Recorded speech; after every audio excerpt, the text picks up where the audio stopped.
Esteemed colleagues, thank you for joining us today as we discuss the matter of encampments in Ontario. My name is Jillian Wasmansdorf, and I am joined by my colleagues, Maggie Dabara, Gurkamal Dahan, Lauren Drenitsaris, and Armand Hamidian.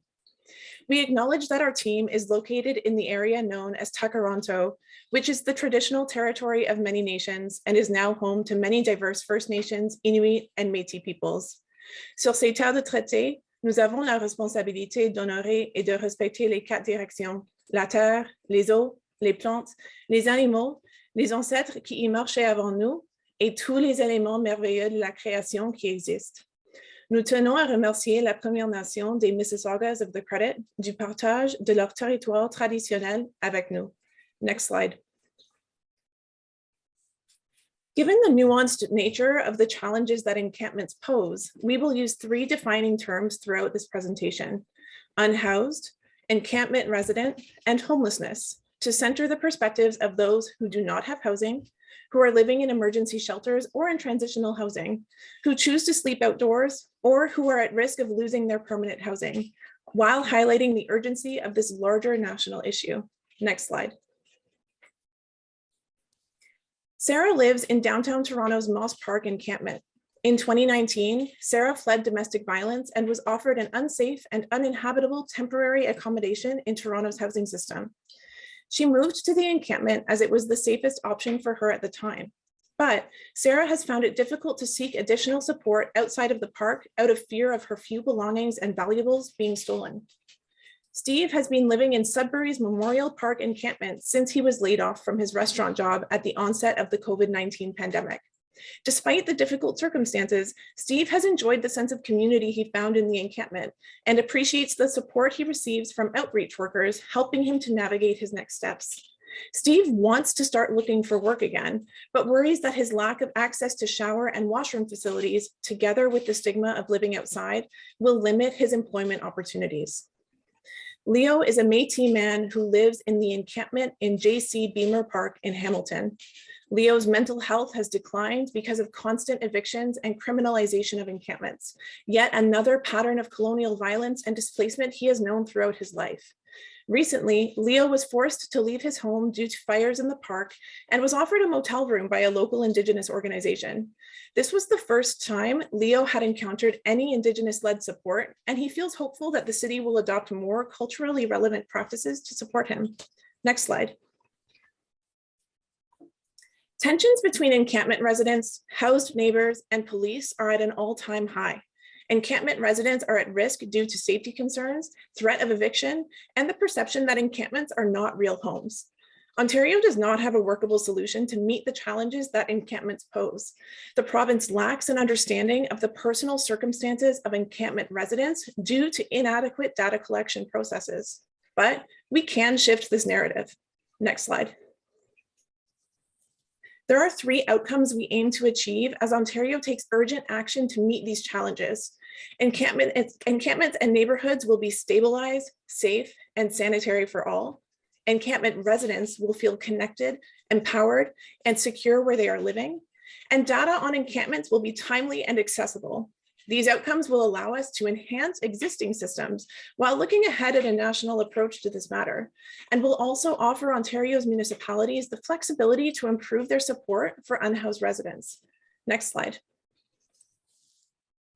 Across Canada, approximately 30,000 people are homeless at any given time.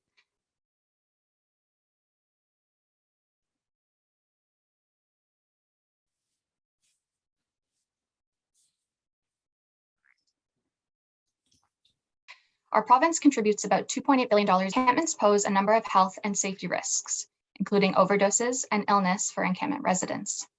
Emergency services attend to accidental fires in encampments, violent altercations between shelter and encampment residents, and crisis intervention. This is a costly problem for cities and the province. In 2020, there were more than 9,000 emergency room visits in Ontario by unhoused people to hospitals. With an average cost of approximately $304 per emergency room visit, this cost the province more than $2.7 million. Encampments also present a mix of jurisdictional accountability challenges, with community complaints arising from both encampment residents and the home owning and renting neighbors nearby. current approaches to supporting encampment residents have shown very little success, and forced evictions and camp disbandments have devolved into violence and arrests. Next slide. There are a number of key stakeholders who are committed to solving the encampment crisis in our province. Municipalities, along with police services and bylaw enforcement officers, exercise a significant amount of power to de-escalate situations on encampments. Encampment residents, not-for-profit organizations, and outreach support teams, along with nearby neighbors and local businesses, hold a high stake in the outcome, but relatively little power and even fewer options to resolve their grievances. Next slide. There are several ongoing initiatives at all levels of government across Canada. However, there is a disconnect between jurisdictions, and many unhoused citizens are falling through the cracks. Our team is based in Toronto, which is home to 40% of Ontario's unhoused residents. In 2021, Toronto spent more than $660 million to fund homelessness and housing first solutions. In the same year, the eviction of just 3 encampments in downtown Toronto cost the city an additional $2 million. Forceful evictions have only worked to further displace vulnerable community members. Current housing and homelessness initiatives in Ontario are led by 47 service managers and Indigenous program administrators, who are responsible for designing strategies and providing funding directly to municipalities and community organizations. These service areas cover a wide range of population densities, from urban to rural neighborhoods, and reflect the diverse nature of their unique communities. These service areas have different standards of care, reporting methodologies, and budgets, and have crucially different methods for organizing and storing critical data about homelessness and encampments in their service area. At the federal level, Canada is working towards a national goal of reducing chronic homelessness by 50% by 2027 to 2028. They have committed $2.2 billion to address this issue through the Reaching Home strategy in support of the goals of the National Housing Strategy. Employment and Social Development Canada have created a free data collection and case management tool called the Homeless Individuals and Families Information System, or HIFIS. This program is free to use and can be accessed by service providers along the continuum of care on web-enabled devices like a laptop, tablet, or smartphone. The challenges encampment pose continue to remain crucially overlooked and ignored. Point-in-time counts to enumerate the levels of homelessness are collected at intervals of approximately 2 years by volunteers, and as a result, these figures are not timely, accurate, or comprehensive. Next slide. We cannot solve this problem if we do not understand the full size and scope of the matter of encampments. We are proposing a coordinated approach to encampment care, consisting of policy solutions that are adaptable, place-based, scalable, and cost-effective. Next slide. Our first policy solution is the extension and expansion of Ontario's Social Services Relief Fund, or SSRF for short, to include funding for place-based encampment measures addressing safety and sanitation concerns. Because SSRF is an already existing funding envelope in Ontario, we can expect a near immediate deployment of stabilization initiatives.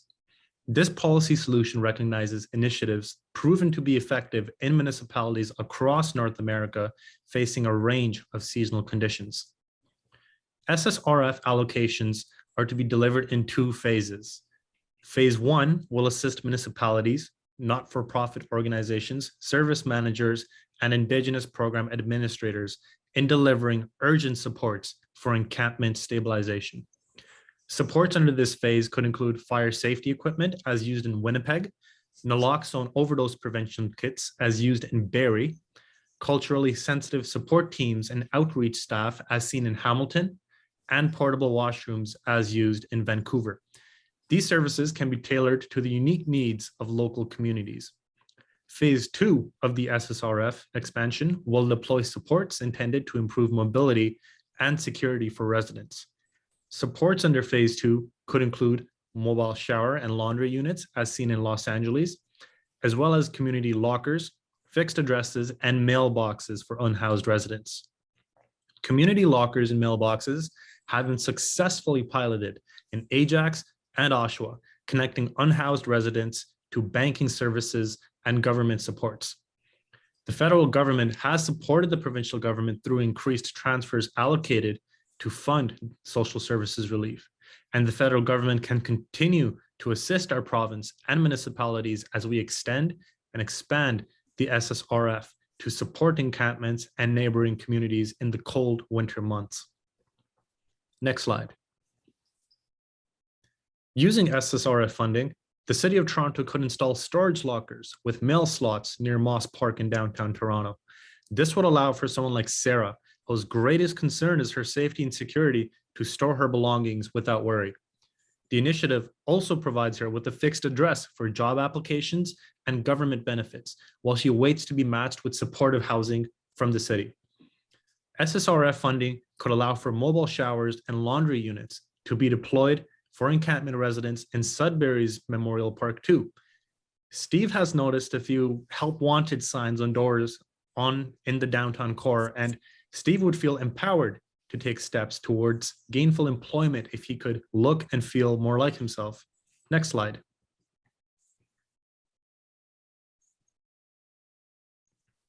Our second policy solution calls for the enhancement of Ontario's point-in-time count and enumeration initiatives. We're proposing that Ontario increases the Community Homelessness Prevention Initiative, or CHPI for short, allocations for point-in-time counts from 15% to 30% to facilitate point-in-time counts conducted on a yearly basis. This increase in point-in-time count frequency will allow us to capture more timely information on the scope of encampments and will ensure that encampment residents across the province are accounted for. We'll require service managers to input their point-in-time count data straight into HIFIS. Again, that's the federal government's comprehensive and secure database for case management and coordination of care. HIFIS, as is not consistently used across Canadian municipalities, resulting in a lack of data coordination between partner organizations. Alignment in the use of HIFIS, though, and collection of fulsome, robust data to drive decisions is an objective of the federal government's Reaching Home strategy. Ontario's leadership to integrate and coordinate data from all of its 47 service areas with HIFIS will support the federal government's commitment to ending homelessness nationwide. Next slide. The increased CHPI allocations for point-in-time counts, again from 15 to 30%, will further promote and facilitate culturally relevant practices for data collection across the province. Leo attended a point-in-time count event in Hamilton just this past November, led by the Coalition of Hamilton Indigenous Leadership and facilitated by the City of Hamilton. He was connected with an Indigenous volunteer who surveyed him about his experiences living in an encampment, as well as his personal circumstances that have shaped his identity as a Métis man and unhoused resident of Hamilton. The Niagara region has since adopted this model of practice, and we should expect other service areas and municipalities to do the same with this increase in funding allocations. Next slide. The matter of encampments is complex and requires harmonized solutions to achieve our desired outcomes. As such, we recommend a commitment to both policy solutions in order to highlight the strengths of federal, provincial, municipal, and not-for-profit partners in the deployment of workable solutions to address conditions of those residing in and interacting with encampments in Ontario. The extension and expansion of the Social Services Relief Fund will see targeted funding allocations to mitigate risk, improve safety, and support municipalities to balance the needs of encampment residents and house neighbors. Restoring autonomy and uplifting the dignity of encampment residents will be imperative to rebuilding trust and gaining a deeper understanding of their personal circumstances. Enhancing the frequency of point-in-time counts and enumeration initiatives will work to support the multilateral and collective aim and need for thorough and robust data. Next slide. The key strength in this coordinated approach to address the matter of encampments is in its timely implementation. We project the Social Services Relief Fund can be extended and expanded imminently, with phase 1 supporting municipalities in the immediate stabilization of encampments. Once encampments are stabilized and community initiatives scale, we will deploy phase 2 to encompass a wider range of eligible initiatives under the fund. Measures to begin enhancing Ontario's point-in-time counts and enumeration initiatives can begin immediately. More robust and inclusive data will lead to a deeper understanding of the challenges posed by encampments in our province. The provision of policy directives for stabilizing encampments and the utilization of existing funding vehicles and agreements provides an implementation timeline that considers caretaker convention in an election year. Next slide. We perceive there to be a relatively low risk with respect to application and utilization for the extension and expansion of the Social Services Relief Fund. Given the nature of the evolving situation and a shared understanding that current approaches are not working to address the challenges that encampments pose, we believe that an effective communication strategy can mitigate risk. We have also identified a risk with respect to public and media support for the initiative, which we can work to mitigate through a public outreach programming strategy. Collecting and sharing sensitive data will always pose a privacy and security risk. This risk is mitigated through existing strict data standards, privacy, and security frameworks through HIFIS. Next slide. Through a coordinated approach with municipal, federal, and not-for-profit partners, we are working diligently to prioritize the safety and well-being of all Ontarians. Our overarching communication message, Building Belonging, highlights our plan to enhance existing systems and assist municipal partners to ensure neighborhoods remain safe and peaceful. Our commitment to protect the dignity of unhoused residents and to address the needs and concerns of those residing in and interacting with encampments aligns with a collective national aim to end chronic homelessness in Canada. Our communication strategy highlights the government's objectives and the urgent need to act. It will address the greater political landscape and manage concerns that each level of government may receive in response to our proposed strategy. This coordinated approach encompasses all stakeholders of encampments and promotes an inclusive process of finding and securing a sustainable solution to this increasingly challenging matter. Next slide.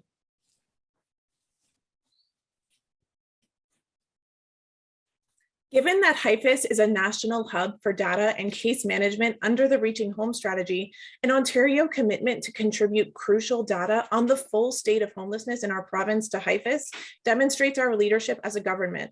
We are willing to collaborate and innovate with an ultimate goal of ending homelessness in Canada for good. Next slide. Our coordinated approach as a province will continue to drive this work forward. Policy solutions that ensure encampments and neighborhoods are stabilized, safe, and sanitary, that allow residents to feel connected, empowered, and secure, and that promote timely and accessible data collection about encampments and homelessness will ensure that people like Sarah, Steve, and Leo are uplifted and ultimately that their dignity is always protected. Thank you, and we will now take questions. Okay, thank you very much, Jillian and colleagues. That was excellent. The members of the panel do have some questions for you. I'm going to start with Pam McCurry.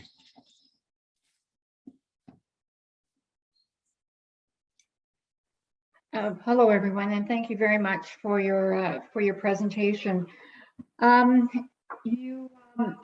It's refreshing that you are taking an approach that suggests that a lot of collaboration with the federal government in various ways, and particularly in the area of data collection.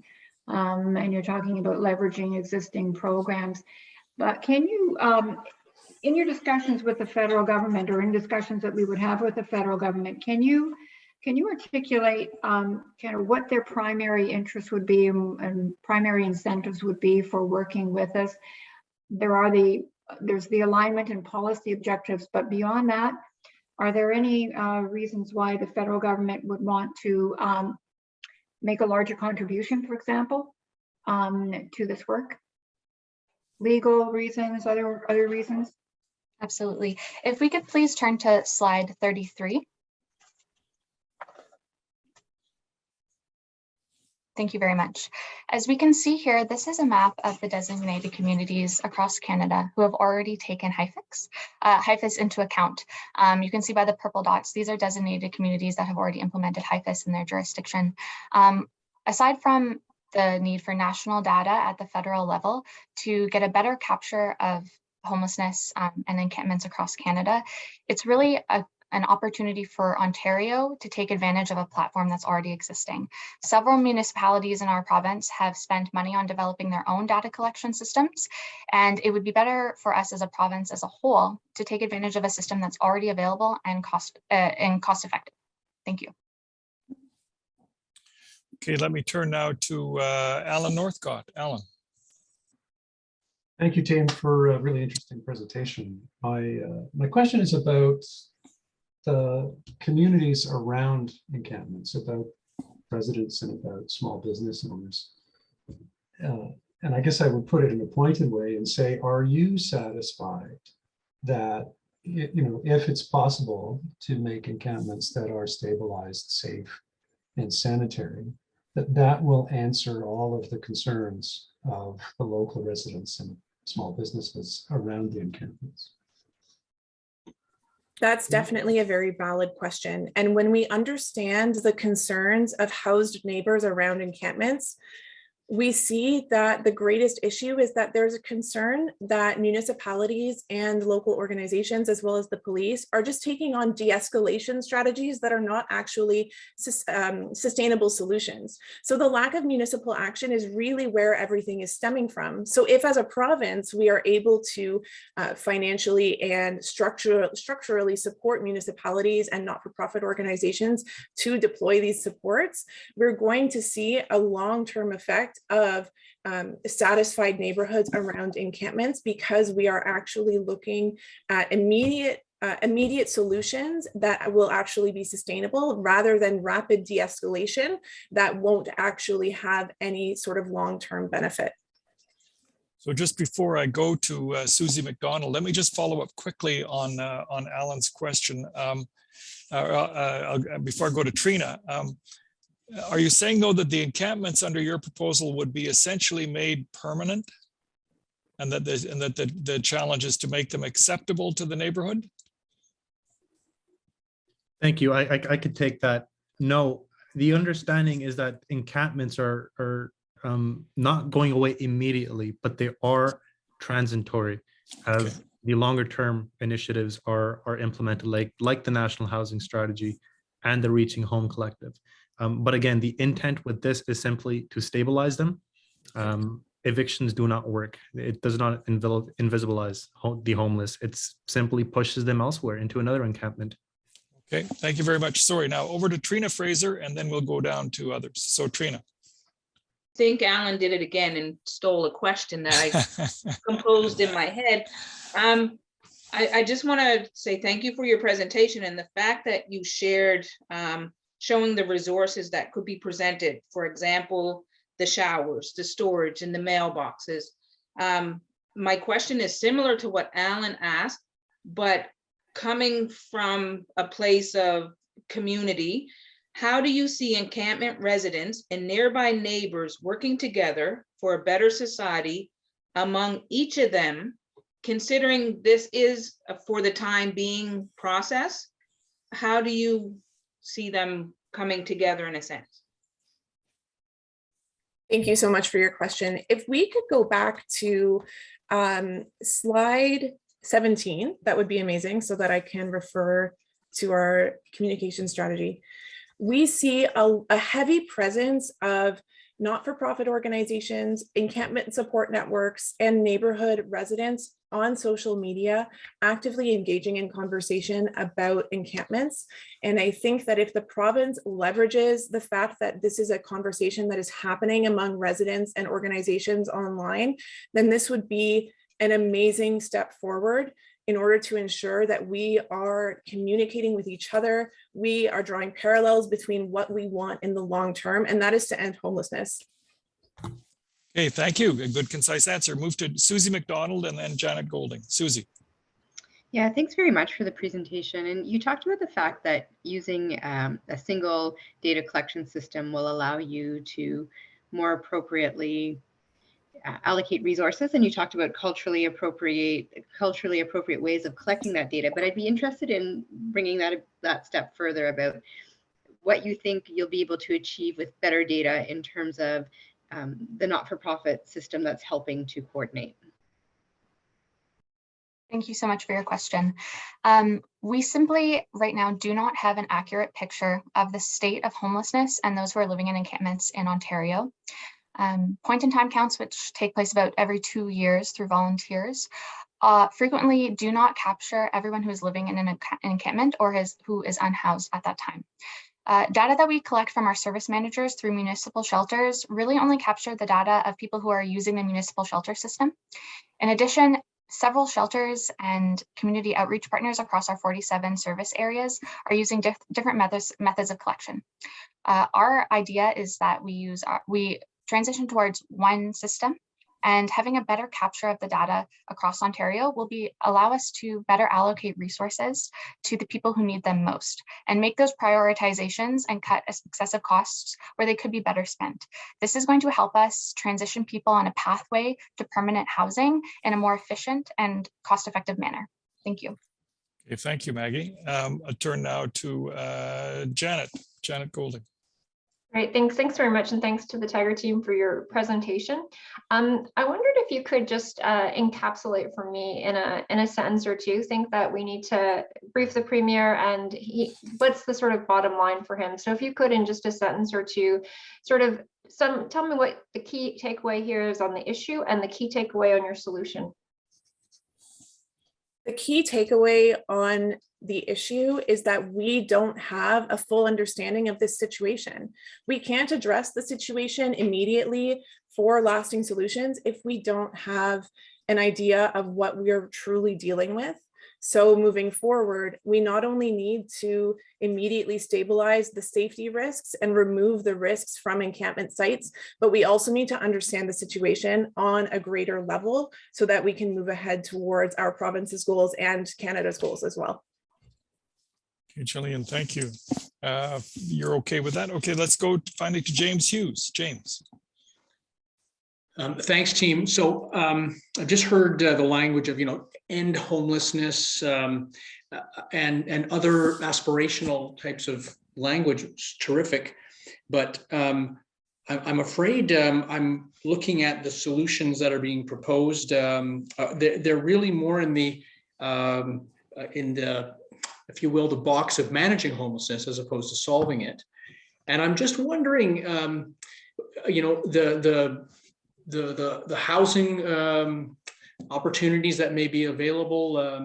I've heard talk of the National Housing Strategy and the dollars and resources available there. I just wondering how that greater ecosystem, the programming, those resources are connected to the Social Services Relief Fund, which you've emphasized things like fire safety, naloxone. I think that's terrific from a humanitarian point of view, but from the point of view of actually addressing the problem in a real tangible way, I'm struggling. So maybe you can help.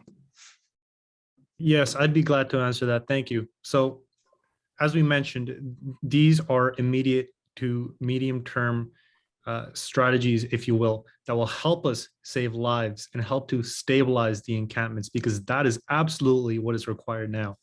The long-term national housing strategy, again, it's already investing in the construction of up to 160,000 new affordable homes. It plans to cut homelessness in half, and it plans to remove almost 500,000 families from housing need. That's an existing strategy. And what we don't want is to risk destabilizing that strategy, changing it again once it's already here mid-implementation. What we're doing, again, is simply bridging into the long-term strategy. But for the time being, again, more data also means that we better understand how people move out of encampments and how to better move people out of encampments. So the notion, the intent, really, the reason to be here is to tie into these existing strategies that we do have. So team, I just, there's time for me to have one quick question. So I take it that you're acknowledging, Gorkamal, that you need the data in order to make the link between getting people out of the stabilized encampments into longer term housing, into proper housing. Is that right? In other words, the fact that you don't have a strategy for going from the encampment to more permanent housing is because you don't know enough about the problem, and you're saying we got to find that out. Am I correct in that? Yes, exactly so. Okay. Well, team, that was really good. I mean, thank you all very much. Very interesting graphics too, which we appreciated.